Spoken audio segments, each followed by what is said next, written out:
And we have two wonderful guests, and they both are systems thinkers. One is a climate scientist, the other is a geographer, and they both think about the world in very different ways. And to me, this is what's so fascinating. It's how there's so many different ways we can think about our planet. Now, I often think about the trilogy of what, so what, now what? And this opening dialogue is really going to be a lot about the what's and the so what's. And we're going to be thinking about the now what's together. That's what we're going to be doing. Parag Khanna, we can welcome you to our stage. There you are. Hey, Parag. Good to see you. Look like you're outside or you have a really funky background, one or the other. The latter.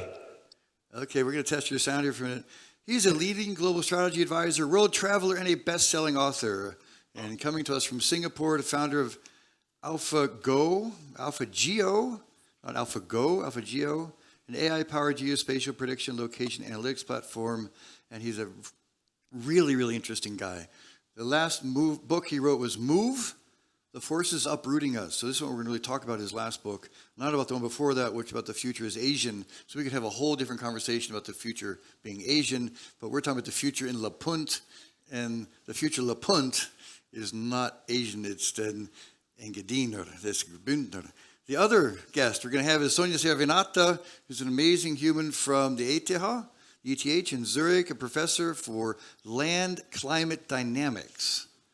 And her research focuses on climate extremes and land-climate interaction. And this is what our focus on the conversation this morning is going to be, because she really looks at the processes which lead to the droughts and the floods, which we see in the news more and more and more every day.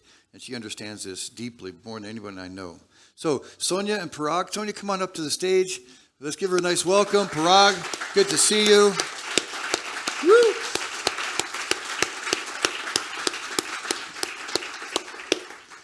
So, great to have you both here, and I can't wait to have this conversation. So, Sonia, let's start with you. So, the way this is going to go, we're going to talk for about 30, 40 minutes. So I'm going to ask you just to talk with your neighbor, to see if you have a question or two you'd like to potentially ask, and then we'll take some questions from the floor. So we can ask a few questions at the end, unless I just talk the entire hour, which I'm not going to do. All right, well, Sonia can still be here. So, we're going to get right into it. All right, Sonia, tell us, what's on your mind? Well, quite a bit. I mean, I'm a climate scientist, so if you would ask me about the current challenge, I would say we are in a climate emergency, very simply. So the temperature we have reached, the global warming we have reached is unprecedented in more than 100,000 years. You know, it's not just a small blip or whatever. I mean, the type of climate we are living in right now is something we have never experienced as a civilization. So if you think of agriculture, it has been developing in the last 10,000 years. And over all this time, we had temperatures which were lower than now.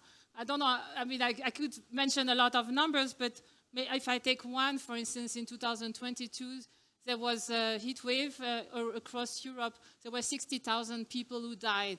So the point is people are already dying now of the consequences of human-induced climate change. Tell us some more. Keep going, yeah. Okay, yeah.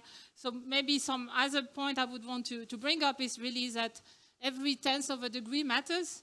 So every effort we do can help.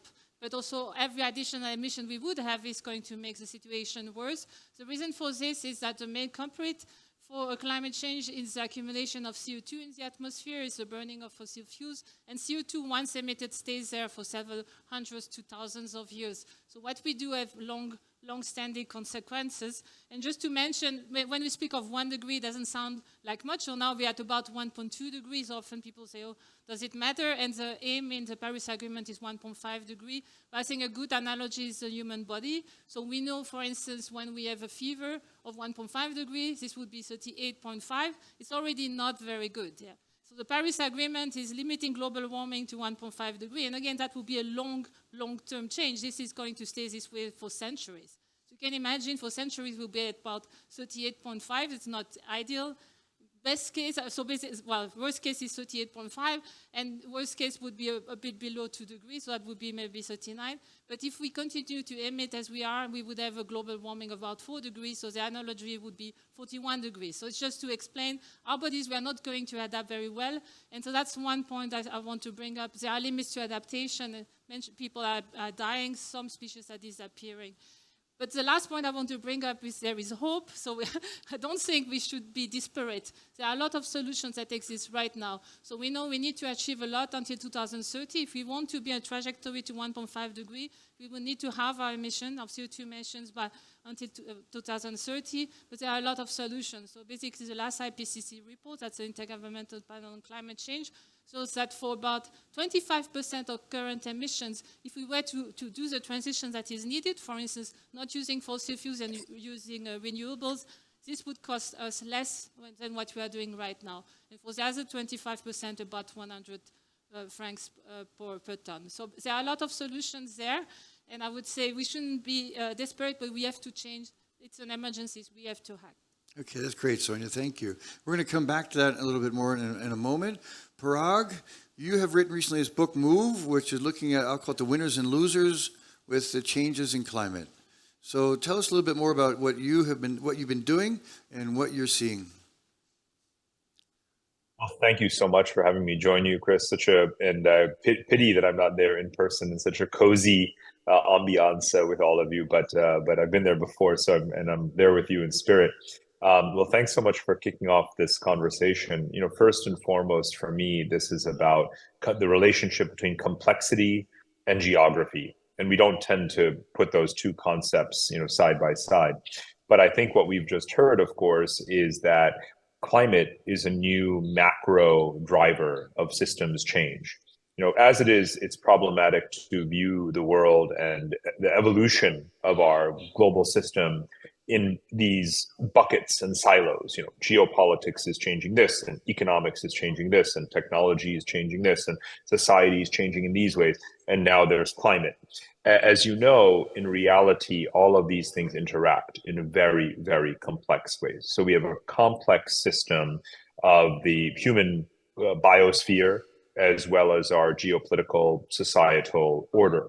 And all of that is now coexisting and going in new directions in light of this climate emergency, as well as other factors that are playing out. And so you have this complex system, this complex set of trends. And let's remember what complexity actually even means, which is that there are emergent phenomena. The future will not look like the past. There are nonlinear dynamics. And that has an impact on geography. And that's what I principally study. Now, we think about geography as something inert and static. I remember being a high school kid in Germany, actually, and we started studying Erdkunde, which of course is geography in German. And when we studied Erdkunde, we just had these very boring textbooks. Nothing moved or changed. You just had green is the forest, and brown is the desert, and blue is the water, and white is the ice caps. And that's it. And it was taken as a given. But in reality, every year, every month, there is dynamism now, and not of the good kind, right? We have desertification expanding the brown. We have deforestation shrinking the green. We have sea levels rising, expanding the blue. We have ice caps melting, reducing the white.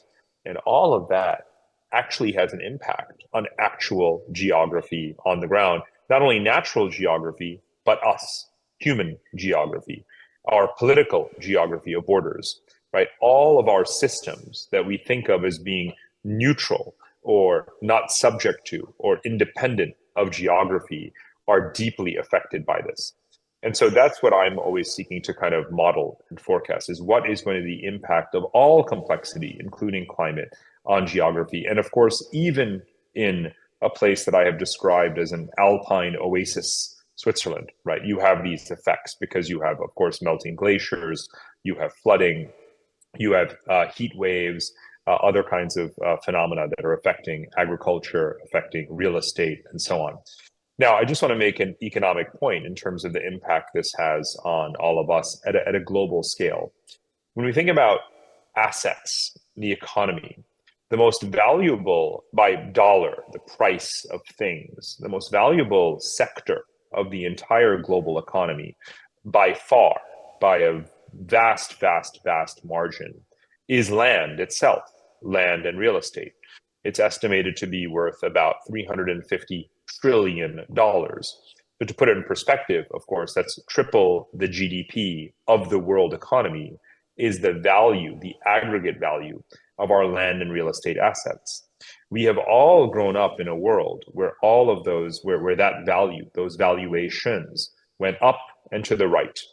The world population was growing, getting wealthier, urbanizing. The demand for real estate assets has been increasing just about everywhere. But that's not true anymore. And climate and the climate emergency and the physical impact of climate change is a very big reason why. There's direct physical devastation of assets. Think about floods, think about hurricanes, think about wildfires. And those three things in particular raise insurance premiums. So where you have those incidents, insurance premiums rise rapidly, not 1%, 2% at the rate of inflation. No, those prices for insurance rise at 500%, 1,000%, or suddenly you cannot get them at all. And then those asset values become actually worthless because no one wants to buy an asset that's no longer insured. So you have a massive, massive dislocation underway in the largest sector of the entire world economy. And even if people think climate is a long-term thing, which of course it isn't, it's today already, but the impact that it's having on the largest sector of the economy is being felt right now in real time. And that is when you asked, the winners and the losers, I think of it by geography or by population. There are geographies that are going to be irrevocably altered, obviously. And some geographies will depreciate. Other geographies may appreciate and become more in demand in the future. And sorting that out, the geographical winners and losers, which again is not a fixed thing. There is nothing fixed in a complex world, right? Some places that appear to be winners will still wind up suffering in many ways that you have not yet foreseen. So that dynamic, the way in which that dynamically unfolds is what I'm looking at. That's great, Parag. Thank you very much. And it's it's interesting, sobering, and intriguing at the same time. As you say, the climate impact is being felt today through, as you mentioned, insurance premiums, which there might not be a whole lot of folks in this group who focus on the price of insurance, but as you're seeing, it's already going up 500 to 1,000% in different places. Sonia, you heard Parag talk about this emergent phenomena, aggregate value of real estate, complexity. What do you think about this? Yeah, obviously, the climate system is a complex system. That's obvious. Nonetheless, I would say the climate emergency, much of it is relatively simple. Actually, it's not. There is a risk for even added impacts. But in the end, if you look at what is driving the climate crisis, it's basically our consumption of fossil fuels. And you have basically a linear relationship between the cumulative CO2 emission and global warming. So I would say there are those emerging properties. And again, in the end, if you want to understand, it's relatively simple. So the more CO2 you put in the air, the more global warming you have. And in terms of changing climate extremes, in terms of absolute changes, it's also more or less linear. So the more global warming we have, the more climate extremes. Also, the frequency of extremes rather increased exponentially. So that's certainly a dynamic that is a problem. And the non-linear aspects are the risk of tipping points, so that at some point you could have basically this non-linear change in the climate system, which are very difficult to predict, which could lead suddenly to much higher changes and major disruption, in addition to the disruptions we already have now. What we expect is those global tipping points would not happen below 1.5 degree, but between 1.5 and 2 degrees of global warming, the risk increase that we would hit them. And as climate scientists, we cannot tell you when this would happen. We can only say, well, try not to go above 1.5 because there we cannot guarantee we are not going to hit it. Mm-hmm. That's a really important point for us to think about and to realize and take it to heart. So the frequency events are increasing. More energy is in the system, right? So this is one of the things we can see. And I think, Parag, when you're looking at your work, these frequency of events and also part of your analysis. So You've come to Switzerland, I know, often. Yeah, not as often as me since I live here, but you live in Singapore. So, but what do you see here for us?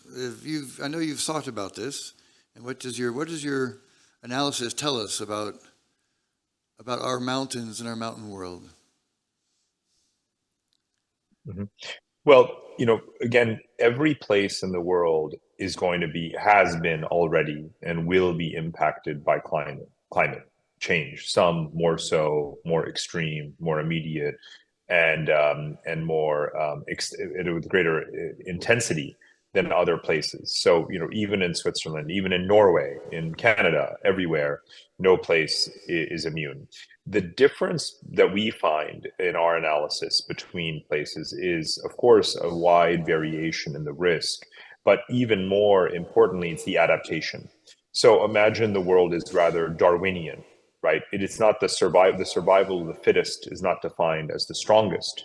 It's the most capable of adaptation. And that's fundamentally what evolution is about, is adaptation.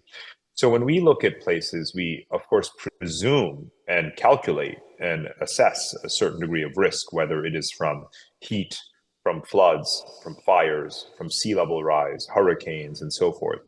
The question is, what is a place doing about it to adapt? That is ultimately what will determine winners and losers. So let's look at Singapore. Singapore is on the equator. Of course, the heat is rising. The wet bulb effect is palpable. There's, of course, sea level risk as well. And yet, this place continues to appreciate. Why? Well, they're building seawalls, they're raising roads, they have very good flood control measures, they have water desalination, they're even introducing a nuclear energy, right? All of these things that a small but wealthy country can do to adapt, even preemptively adapt to climate change. They're even doing a huge amount of land reclamation. This is, to be clear, one of the smallest countries in the entire world, right? It's smaller than a Swiss canton by quite a bit, Singapore.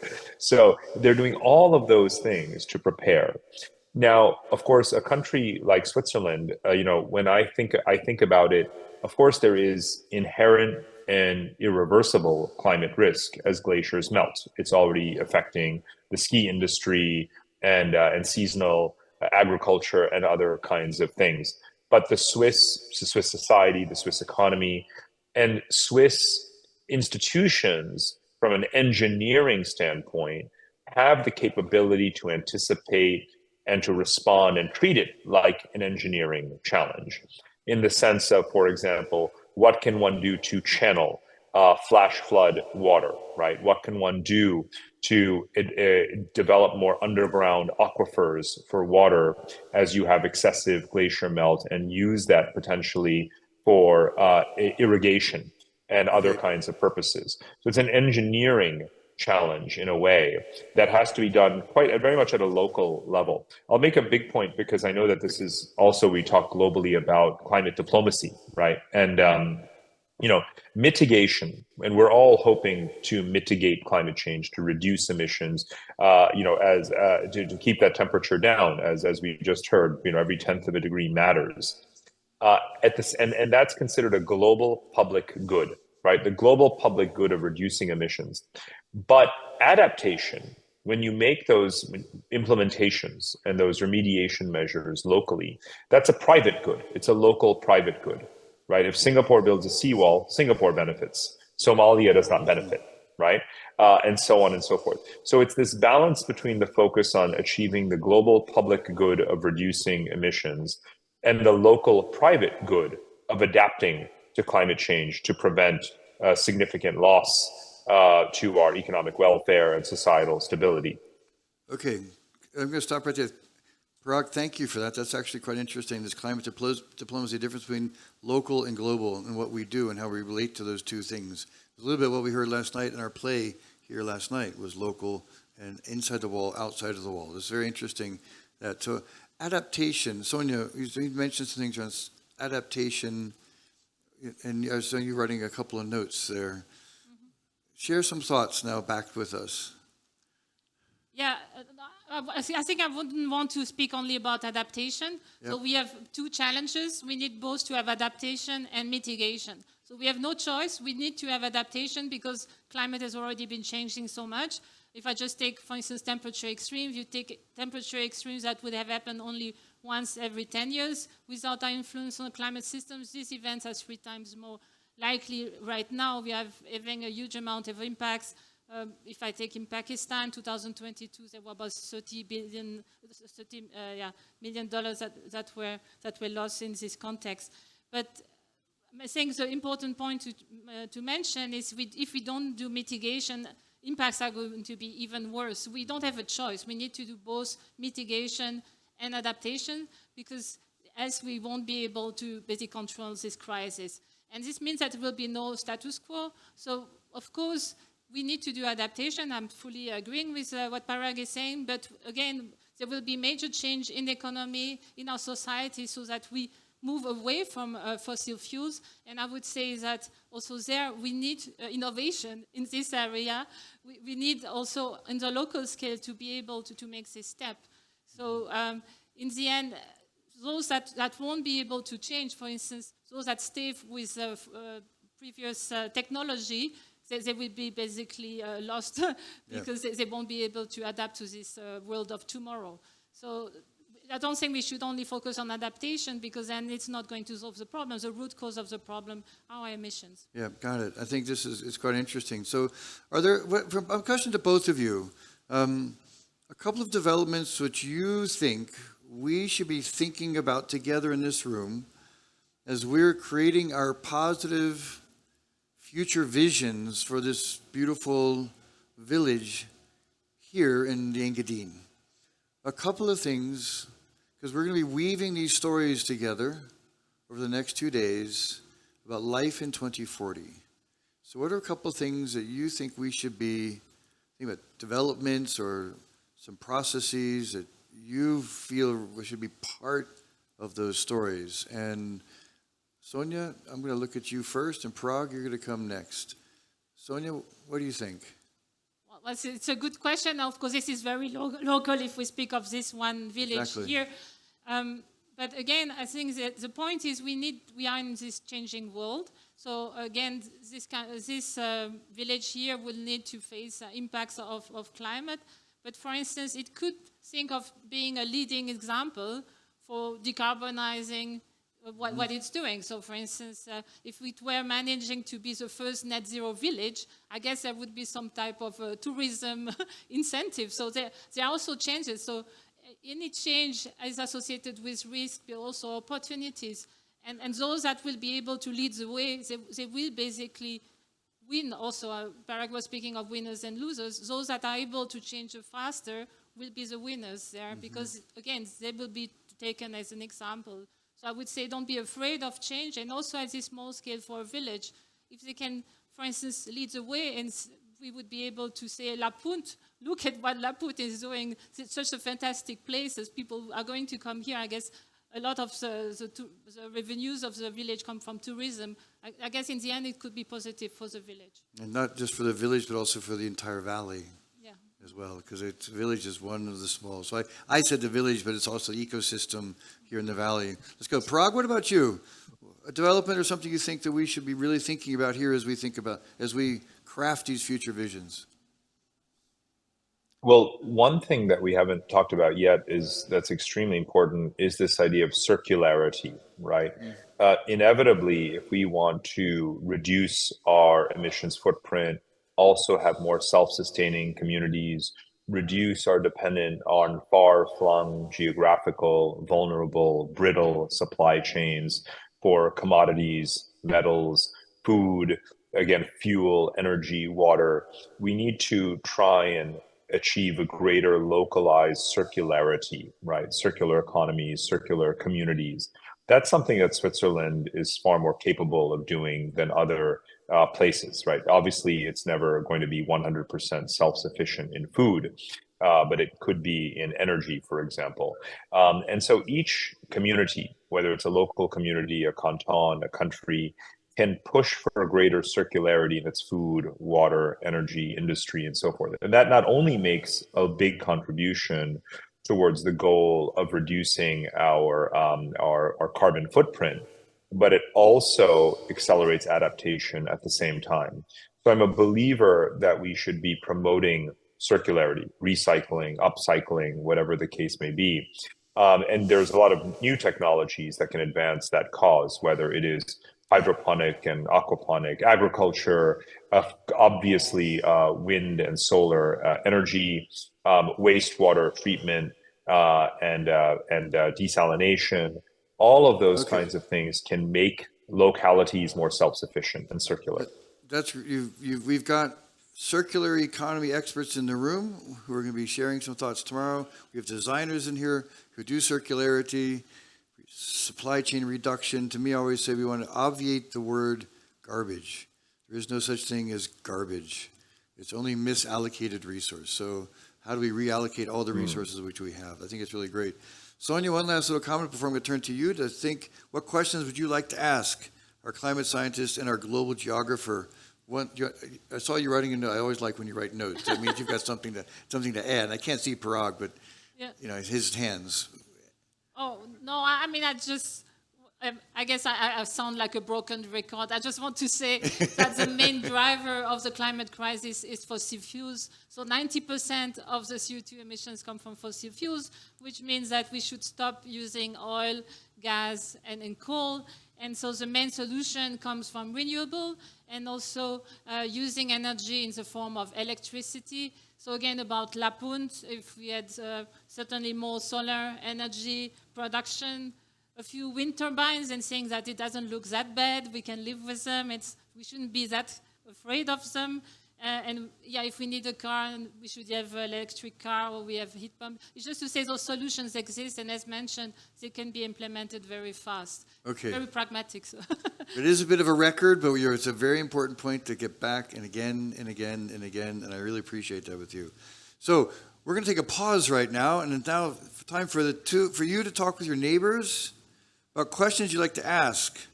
All right, so we're going to take a 5-minute pause. You guys are like, oh, dead quiet. This is like scary. We are overwhelmed at the moment. We need more coffee. We're going to take 5 minutes. Let's give them a hand first. I'll activate it. Come on, here we go. All right, Parag, Sonia, and you. All right, I'm going to give you exactly 5 minutes. Talk to your neighbor. I want you to come up with a great question to stump or to challenge or to find out information from these two.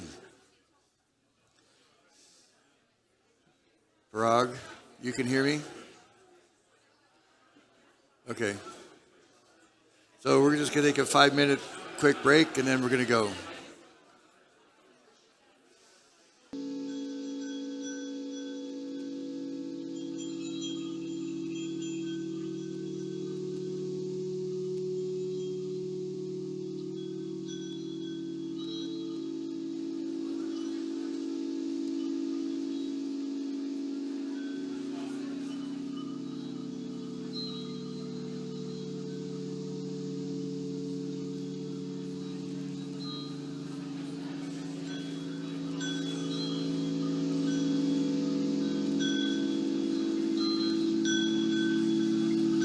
All right.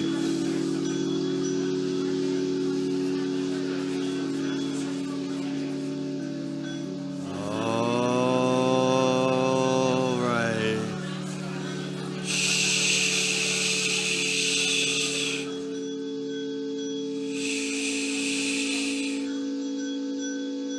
Okay.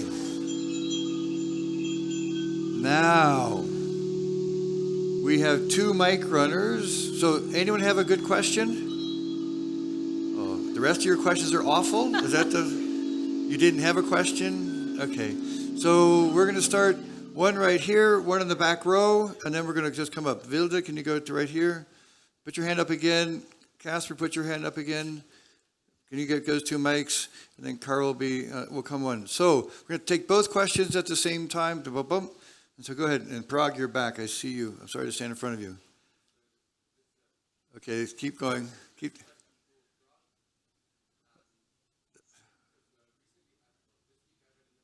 Okay, it's not. His mic's not working. Mine is working. Should I go first? Now it's Chris? working. Now No, it's this is working. me. Go ahead, Casper. Yeah. You go.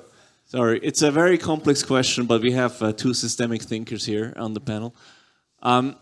You mentioned the need for climate mitigation. If you look at Switzerland and this region in particular, we're gonna see climate refugees want to come here to cooler, well, maybe not so cold anymore, but cooler areas. At the same time, Switzerland does have a demographic problem, like many of the rich countries. So right now, refugees are maybe not so welcome in Switzerland. Look ahead 20 years, we're going to be fighting for these refugees. So what could this mean in terms of mitigation, and also what would it mean maybe for a local community? How are we going to integrate these people that will come and will want to have? I love these first simple questions that we get in the morning. That's great. Maybe in 5 words or less. That's right. Yeah, well, I can start. That was at another event, and the speaker said, if we are very egoistic, then we are going to do massive mitigations, because this is exactly what a lot of people would be afraid of, that if you have massive migration, it could also lead to disruption. And so we should make sure that as few people as possible lose the possibility to live where they do live. And on the other hand, I mean, we do have also the means of that adaptation, so we should also help those countries which are most challenged with the impact of climate change to still adapt to those changes. So I would say, for the first point is the more mitigation we do, the least of the problems this would be. And second, we shouldn't forget about the rest of the world. We are all interconnected. That was the topic of the play yesterday. There is not, we are not isolated in a small island. We are going to be affected also by what is happening elsewhere. I think that's actually one problem we have in Switzerland. I live here in Zurich. I grew up in the French-speaking part of Switzerland. There is this feeling, we can adapt to anything. It's not true, because we are connected to the rest of the world. And I think migration is one of the issues, but another example is even we are going to be affected, for instance, by impact to supply chains. One example I keep on thinking about is during the COVID crisis. I think also there people thought, okay, Switzerland, we are fine, we are very rich, we are going to face this. But then when there was no mask available, those masks stopped in Germany. The German didn't say, Swiss are ready to pay a lot of money, we give them the mask. No, they kept them for themselves. So we should be aware as a small country, we are dependent on our neighbors and having also good relation with them. Very, very good points. Thank you, Sonia. Parag, what's your take on this one? Easy question for you, mate. Come on. As you know, a couple of books worth is my take on this question. I felt that we have tragically underestimated the scale of current and emergent climate-related migration. Now, first of all, migration is the original adaptation. We are a migratory nomadic species, as are many other mammals. We have been migrating in search of stable climate for 120,000 years and counting. We are where we are because the climate is propitious or is manageable. And when it becomes unmanageable under the local conditions or circumstances or capabilities, we move.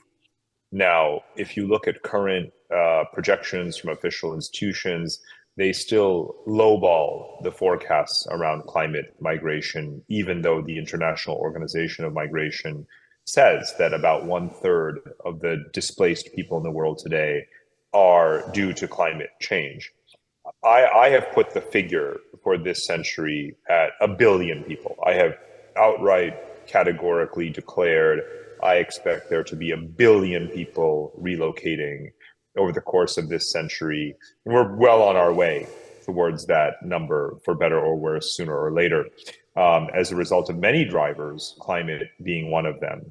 Now, if you look at the world and the current distribution of people in the world, the most populous region of the planet Earth is South Asia: India, Pakistan, Bangladesh. 3 countries with a total of about 1.8 billion people.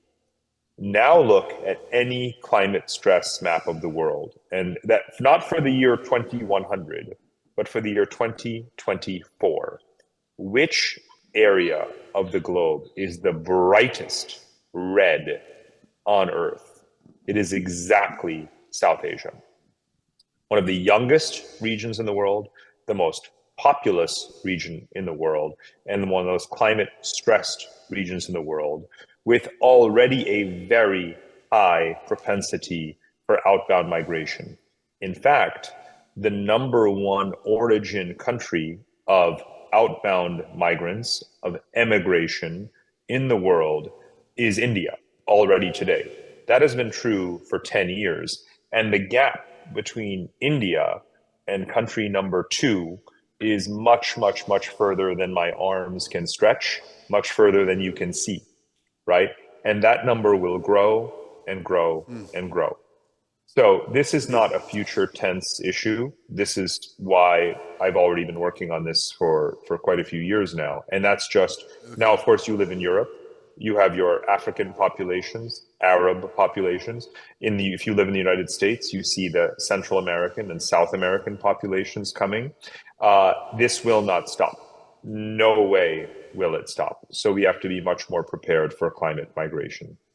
Okay, thank you. Both of you didn't really answer the question because Casper was asking how we're going to adapt and accept. I think this is a really good one to park and leave in the air because it's a very difficult one. And Casper's a really great question. And I think we're going to hold that in space and over the next few days. Think about that. How can we really look at this?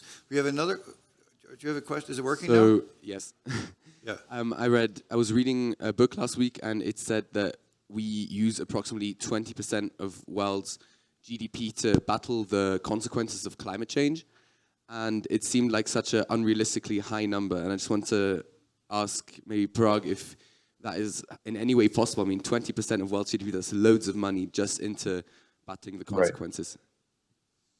Well, if you deal in international summitry and these climate conversations, very, very large numbers are thrown around all the time in terms of goals for either mitigation or adaptation. For example, we get told all the time that we need to spend $10 trillion per year in climate finance for both mitigation and adaptation. So $10 trillion would be about 10% of global GDP.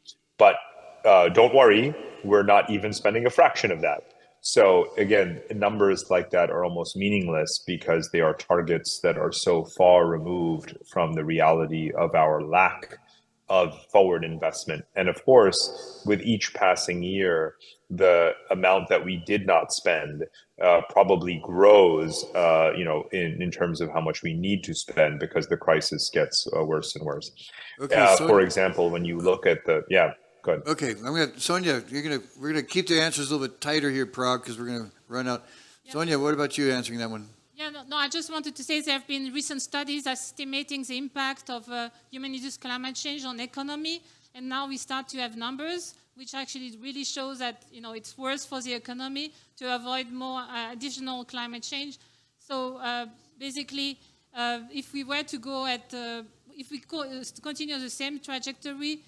Certain studies suggest that we could have up to 40% of GDP loss every year because of the impact of climate change. So that's at the worst case scenario, between 10% and 40% at about 3 degrees, which is the trajectory we're on. So I mean, the impacts are real. So about the number you mentioned, I don't know if it's exactly that number, but it is real that there are major impacts for economy. Okay, 2 seconds here. Parag, I know you have a hard stop at 10 o'clock. Is that correct? That's 2 minutes from now. Indeed. Unfortunately. Okay. So we're gonna thank you, and Sonia, you're gonna still be here, and we're gonna take another 2 questions. But we're gonna say thank you to you, so you can make sure you're there. Thank you so much, Parag, for joining us. Really, really, really appreciate it. Have a great day. Bye-bye. And we'll see you here next year. I know that. All right. I love this bank. Okay. So we got 2 more questions in the room. Natasha, you've got one. We got lots of questions. So who's got a mic up here? Who's got a mic? Okay, go. It's a quote that I wrote in a book. It's called "The Lobbyists of the Past Are Stronger Than the Ones of the Future," Sorry, the what? The lobbyists of the Lobbyists? past are stronger than the ones of the future. And I see, we know that political mindsets follow the money too. And it's a huge issue having Trump, rising again in the US.